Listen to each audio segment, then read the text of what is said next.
আজকে আমি চলে আসলাম দেখো পার্লারে। তো পার্লারে এসে মানে এত গরম লাগছিল যে আমি বসে বসে হাওয়া খাচ্ছি। যে এত বড় চুল ছিল আমার, এর আগে তো আরও অনেক বড় চুল ছিল কোমরের নিচে অবধি। তো গরমের চোটে আমি রাগে কাটতে চলে আসলাম পার্লারের মধ্যে। আমার একদম গরম সহ্য হয় না, আর গরমে এই যে ক্লিপ মাথায় সহ্য হয় না। দেখো কেটে ফেলেছি তো এরকম স্টাইল করে কেটে দিল দেখো। তো আমি আবার ফোনে দেখছি এরকম লাগছে। ভালোই লাগছিল, চুলগুলো অনেক ছোট হয়ে গেছে। তো গরমের মধ্যে এখন আরাম, আর ওই মাথার মধ্যে বোঝা বোঝা লাগবে না। তারপর দেখো আমি একটু ক্লিন আপ করতে বসে গেছি। কিন্তু আমার এইসব খুব অধৈর্য, মানে অনেকক্ষণ ধরে বসে থাকো আর এসব করো না, আমার একদম বিরক্ত লাগে।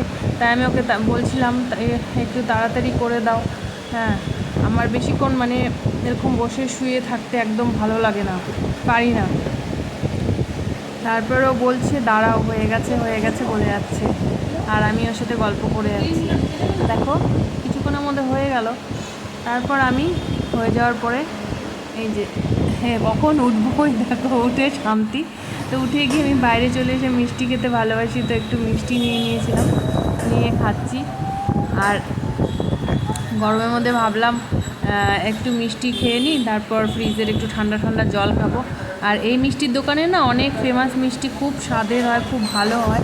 তার জন্য যদি ওই রাস্তাতে যাই, মিষ্টির দোকানটা পড়ে, তাহলে এখান থেকে মিষ্টি খেয়ে নিই, খুবই ভালো লাগে মিষ্টিগুলো। তো আজকের মতো টাটা বন্ধুরা, সাবস্ক্রাইব করে দিও, লাইক কমেন্ট করে জানিও কেমন লাগলো ভিডিওটা।